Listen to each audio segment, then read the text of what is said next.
அண்மை செய்தியை பார்த்து கொண்டிருக்கிறோம். இந்திய அணி இமாலய வெற்றி பெற்றிருக்கிறது. இங்கிலாந்துடனான 3வது டெஸ்டில் இந்திய அணி இமாலய வெற்றி பெற்றிருக்கிறது. அந்த அண்மை செய்தியை பார்த்து கொண்டிருக்கிறோம். 434 ரன்கள் வித்தியாசத்தில் இங்கிலாந்தை இந்திய அணி வீழ்த்தி இருக்கிறது. இங்கிலாந்திற்கு எதிரான 3வது டெஸ்டில் இந்திய அணி இமாலய வெற்றி பெற்றிருக்கிறது.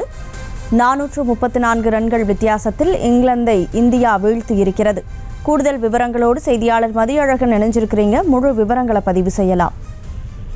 குஜராத் மாநிலம் ராஜ்கோட்டில் நடைபெற்ற இந்தியா இங்கிலாந்து அணிகளுக்கு இடையிலான மூன்றாவது டெஸ்ட் போட்டியில் இந்திய அணி 434 ரன்கள் வித்தியாசத்தில் இமாலய வெற்றியை பெற்றிருக்கிறது. இந்த போட்டியுடன் இந்திய அணி டெஸ்ட் வரலாற்றில் 577வது போட்டியில் விளையாடி வந்த நிலையில் இதுவரை இல்லாத அளவில் மிகப்பெரிய அளவில் இந்திய அணி ஒரு வெற்றியை பதிவு செய்திருக்கிறது. அதாவது 434 ரன்கள் வித்தியாசத்தில் இந்திய அணி மிகப்பெரிய ஒரு வெற்றியை பெற்றிருக்கிறது. முதல் இன்னிங்ஸில் இந்திய அணி 10 விக்கெட்டுகள் இழப்பிற்கு 445 ரன்கள் எடுத்திருந்தது.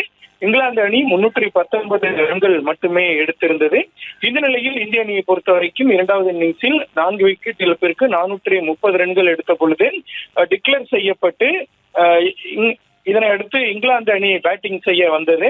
ஆனால் கிட்டத்தட்ட ஒரு அரை நாளுக்குள்ளாகவே இங்கிலாந்து அணியினுடைய அனைத்து விக்கெட்டுகளும் 122 ரன்களுக்கு அனைத்து விக்கெட்டுகளையும் இங்கிலாந்து அணி இழந்து 434 ரன்கள் வித்தியாசத்தில் இந்திய அணி வெற்றி பெற்றிருக்கிறது. இந்திய அணியை பொறுத்த வரைக்கும் 2வது இன்னிங்ஸில் ஜடேஜா 5 விக்கெட்டுகள், குல்தீப் யாதவ் 2 விக்கெட்டுகள், பும்ரா மற்றும் ரவிச்சந்திரன் அஸ்வின் ஆகியோர் தலா 1 விக்கெட்டுகளை வீழ்த்தி இருக்கிறார்கள். 1 விக்கெட் ரன் அவுட் அடிப்படையில் இந்திய அணிக்கு கிடைத்திருக்கிறது.